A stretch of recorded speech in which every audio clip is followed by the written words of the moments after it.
One of the legends of high school football here locally, Atlanta radio to some in the minds of folks who have been a part of sports talk radio over the last few years.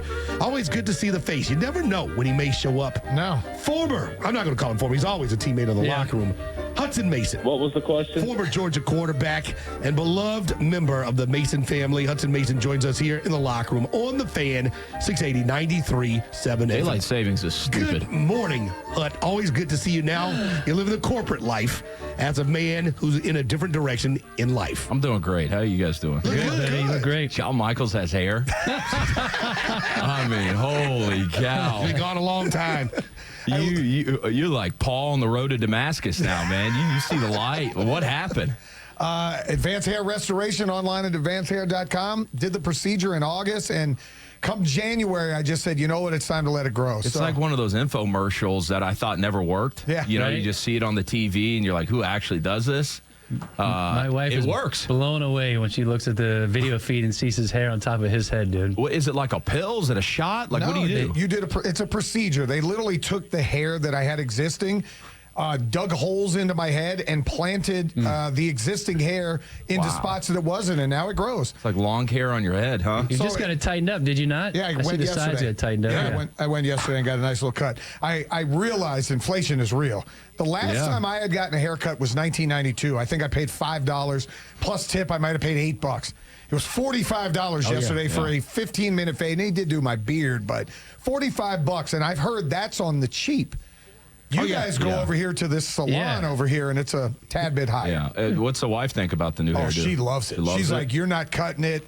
You're never going bald again. So when are you going to do the cornrows? Never. as soon as never. As soon It's as never, it's long it's enough. never happening. It's 100% happening. You don't know it. He's going to try it It should once. never happen. Why shouldn't it? You keep cutting it, number one. No, I've not cut the top since Yes. January. It just please don't He's do such it. a hater. I realize Nothing's changed on that line. a mistake has been made. When you got hired, we started from 6 to 10 like we've been going. You should have been here at 8 o'clock because I can see the look in your eye. You are well rested, even though you are fresh traveling. man. You look like a totally different man than you did at maybe 5:45 some mornings coming in here. Yeah, you know what's weird? I think I'm actually sleeping worse, but I feel more rested. Interesting. I don't know. I got sleeping problems. I got a lot of problems, but sleeping is one of them. How are those babies doing? How are the kiddos? They're doing great. We're going to take them to the Braves game tonight. Awesome. Yeah. Awesome. Figured, no, never mind. Do it. Say it. You can say it. They're offensively challenged. And What's they might going put on with the Braves, man? And we're trying to figure it out. Nobody get hit. Nobody is choking up. We don't lay down bunts. Nothing's working right now. Just one of the things. It's just one of those things. It makes no sense with nobody being injured. What's the road travel like for you right now? Typically leave Monday, come back Wednesday, or Tuesday to Thursday, so 2 nights a week. Now, you always had some fun, interesting takes about you had. I guess we could say you had flight mishaps. You always had. Oh man, it's gotten much better. Okay, that's good. Yeah. The airline industry, I think, has gotten much better. There was a minute there where I was calling games for ESPN, traveling every week, where I had like 8 straight delayed flights. So yeah, it's you'll have your mishaps every once in a while, but nothing major so far. Now, does that bump you to like a business class status where you get a little bit more premier seating? Sometimes, depends. Like when I fly to Chicago, where I go to Chicago and Indianapolis mostly, but Chicago, man, there's some big time status people on those flights. So it's hard to get bumped up, but it is one perk of the job. You kind of collecting those I always feel a little guilty when you go through, like, thank you, Mr. Mason, for your platinum medallion status. It's like a badge of dishonor, like all the time you spend. Don't feel that way. Enjoy it. Embrace it. At least you're doing it with Miles. Mine has to come through credit card purchases, unfortunately. Unbelievable. Well, you got to win again a couple of that's exactly. I was way up there, dude. Way past it. I was platinum for show. Is there a new appreciation for the lovely wife, Catherine, and what she does at home with those 2 babies and you being gone in the middle of the week? Or are you still busting her chops when you get back? Are you implying there was never an appreciation? Yeah, it really was a situation there. It felt a little... He was young in his early infancy of marriage at the time. Felt a little unthankful. Was it my tone? A little bit. Was it my demeanor? It was a tone for sure. Some of the stories. There is definitely an appreciation. I call her the family CEO. Yeah. Okay. Like she's a single mother during the week. Yeah. Because I travel a good bit. So I'm the family CFO. She's the family CEO. We know our roles, and we play to our roles. That's a good partnership. Yeah. Perfect time to have you in. You, because of who you are, what you did, where you went to school, and the relationships you've been able to foster, you still have access to some things that very few people get a chance to see. You get a chance to go to UGA football practice, sir. So we certainly would like to pick your brain about the culture, the attitude. No need to get into that. And the, I guess you call it comeback season, where they had a pretty good year last year without a doubt, but then you have an injured quarterback in the SEC championship game, and now you're looking forward to turning the page with a new era with Gunnar Stockton pulling the trigger. Yeah, it was good. I got to go to spring practice a couple weeks ago. Actually, got to have breakfast. Had breakfast with Coach Rick that morning, which was awesome. great. And went up there with a few people from Chick-fil-A, and then went over and watched spring practice and watched Kirby get after the boys. If you ever have a chance to go watch Kirby at spring practice, man, he is. You can hear him. I don't know what the word is, but he is. He runs full throttle. Fiery. I mean, yeah, fiery. Yeah. But they get after it, man, and well organized. One of the things that stuck out to me was like, man, so many guys get different reps. I mean, they are efficient. They move. He's as hard on the coaches as he is the players. He walks around with this microphone, and he's just getting after people. And but it was great. You know, there's a lot of different observations. I mean, obviously, I went and watched the quarterbacks a good bit, and Gunnar Stockton is very mobile. I think that's the first thing that sticks out to me is will they have any more like quarterback design runs, some things to get his legs involved in the run game this year. You know, Coach Bobo traditionally has never been a big quarterback run play caller, and mainly because he's never had guys like that. You think back through his quarterbacks, Stafford and Murray and David Graham. A lot of these guys are pocket quarterbacks, And right? you, right? You were mobile. Yeah, I don't know about that. But I was second in the SEC in rushing touchdowns my senior year with 4 quarterback sneaks. All right. I don't know. I was a dual threat quarterback. I tell him, yeah. But so I think that's one thing that stuck to me. I think as far as the passer, it's still kind of TBD. Right. It's hard to tell right now. You know, spring is you can take glimpses from it, but it's hard to take major takeaways, big emphatic takeaways, and apply it to what it's going to be like in the fall. So, defense, you lost a lot of snaps at the pass rusher position. I think that's one of the big takeaways as well. So, receiver, I think, still trying to kind of figure out who's that star guy, who's the guy that could take the top off the coverage, threaten people deep. There's some really nice pieces. Tight end, there's some nice pieces coming back. Running back, so. Did the receiver Nitro, is it Tuggle? Yeah, he's in the portal. He's in the portal. And Branson Robinson, both of those guys were suspended for car issues.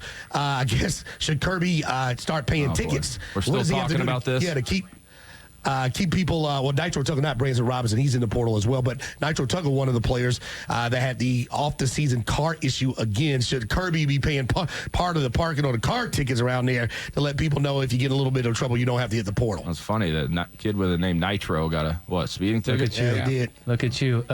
Was it fun to see your old coach, Mike Bobo? How's his demeanor? Have his coaching style changed since you were there? It has.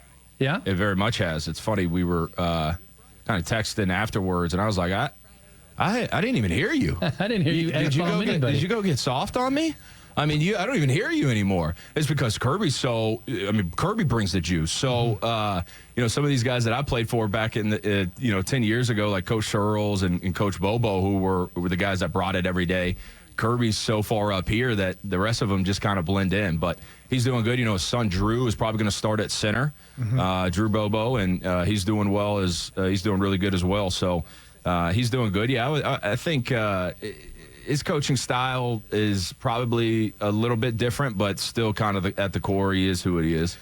Hutson Mason joining us here in the locker room, former Georgia quarterback and Lassiter High School monster on the football field here on the Fan 680 93.7 FM. I know one of your least favorite things was transfer portal and NIL. This Nico Iamaleava thing, the fact that this kid was holding out allegedly on a Friday before the spring game and now gets in the portal and leaves and goes to UCLA. What are your thoughts on where we're at in college football and what we can get fixed-wise, if there is one? I got so many thoughts. I mean, first thing that came to my mind was just it felt like pure greed, and because you're a starter at one of the primetime schools in the country. You have a head coach who has proven that he can put quarterbacks in the NFL. Hendon Hooker and guys Even that Joe Milton, yeah. And so I looked at his situation, and I'm just going, my gosh, man, like, what more do you want? Is $2 million really? And I know that's a lot of money, but at the end of the day, it's like for me, and I think this is where I differ, maybe how I was raised, maybe the people that I have in my circle, my inner circle, it's not always about getting the last dollar. And you're the starting quarterback at Tennessee. You're a great program. You have a great future. You started as a freshman. And it's just all about the money all the time. And that's what I struggle to relate to. And I know not every player is like that this day and age, but the star players, the star quarterbacks, it really does. It feels like he got really bad advice, and he doesn't have the ability to tell somebody no in his own circle. And so I do credit Josh Heupel for sticking his foot in the ground, but I think it's going to be, I wonder at the, midway through the year, if they look back and they go, man, like Tennessee fans are probably going to forget how, proud they are of Josh Heupel for sticking his foot in the ground if they start off 2-4. If they're 5-3 and they're in the middle of the pack of the SEC, that becomes a real fine line. Is your number retired at Lassiter? It is not. It should be. Is there like a Hall of Fame they put together that you're a part of? Maybe, not yet. I need to get to the bottom of that. We'll find out this afternoon. We'll get on that. Okay. I'll be the head committee. Why do you ask? Well, I bring it up because Shedeur Sanders and Travis Hunter are having their numbers retired in Colorado. Yeah. I mean, can you believe that? Seriously. Yeah, I heard y'all talking about it on the way in. They went 13-12. Yeah. In 2 years. Change the culture. They got a Heisman Trophy winner. That guy I'm kind of okay with. I'm the other fine guy. with Travis. Just not 4 months afterwards. Well, the guy he was throwing the football, he got the Heisman Trophy award. Stop it. Throwing him the football. What do you want me to do? So Chad Pennington should be in the Hall of Fame for throwing a Randy Moss and Marshall? That's a Marshall problem. Yeah. The whole thing's ridiculous. I don't know if Kat's taking care of you for Father's Day yet. I know you love when we do the green card.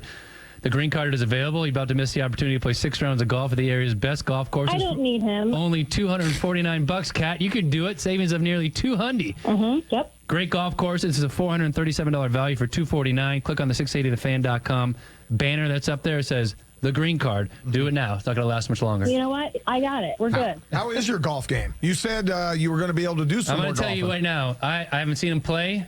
But the dudes hit me up a couple times to try to get some of my money on the golf course. He said, can you play this weekend? You want to get together and play? I was like, geez, Louise, give me like a day to get ready for you.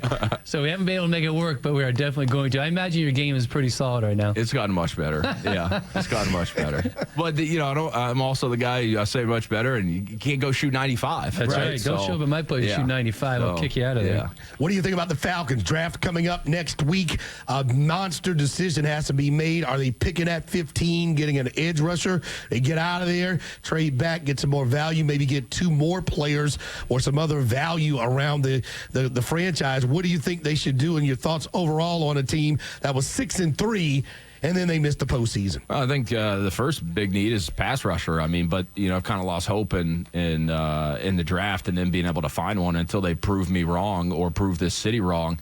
It feels like it's like a epidemic within the organization that they can't find a pass rusher. So, I mean, there's certainly a lot of different needs that you could the whole trade back thing. When I first got into sports talk radio 6-7 years ago, and I always thought, this would make. They've never done that. I mean, very, very rarely. So I would love to see them get a top pass rusher. Do I dare think that maybe a good, solid guy wearing red and black from Athens could be sitting there at 15, and they'd probably go, Billy Bob Thornton from El Paso, Texas. So, I mean, what do you honestly expect? I mean, I expect something different this year. That's what I expect. So different as in a different position or a different strategy? Different than what they've done in the past. It's time to really buckle down, get an SEC football player. If it's a dog, great. Now if it's not, time. The most recent mock draft I just looked at, do we have – who was I? Our boy Ben Kurt. Used to play with the Falcons, does a good job on social media now. He has us going, wants us to take Mike Green from Marshall. Just like Dane Brugler but yesterday. 17.5 sacks on the season and a bunch of tackles. He was a beast. So that one I'd be okay with. Outside of that, it needs to be SEC football. You have a preference, much difference. Michael Williams, Jalen Walker. I think Jalen Walker's going to be gone. He's a top 10 pick. Yeah. So if you're talking about Michael Williams might be there, your opinion of the difference between the two, are they so similar? It might be a great deal for the Falcons if Michael Williams is there, and you do get a guy who's in the red and black come to the red and black. Yeah, I mean, similar in some ways, maybe a little different in terms of athleticism and speed, but what the Falcons decide to do, it wouldn't surprise me at the same time if they went skill position. I mean, I told you. I said it. You cannot do it 5 years in a row. Tyler Warren's another tight end. Don't you go to bring trade. that up. We're not trading anybody. We're not taking tight ends in the top 10 ever again. I'm just saying, this time last year, did anybody sit here and think that they were going to take a quarterback? No. You know damn sure well I did. And so I'm sitting here asking myself, like, what is that version of this year? Because it's always on the table. It's Tyler Warren. It's trading Kyle Pitts for a fifth. Not happening. And then drafting a first-round tight end. Don't even do that. Don't even bring that up. Yeah, don't put it in the atmosphere, please. All right. Always good to great to see you guys. You too, Good to buddy. see You guys you, get man. more beautiful with time. You need to come in here. We need like a monthly visit. We miss you. Yeah. Why not? I've had some random thoughts. I spent a lot of time by myself on the road. That's scary. Dude. Yeah. Nothing like a chub. Just text him to us. We'll run with him. All right. One of the greatest passers in the history of the state of Georgia, Lassiter High School's finest, and forever teammate of the locker room, Hutson Mason.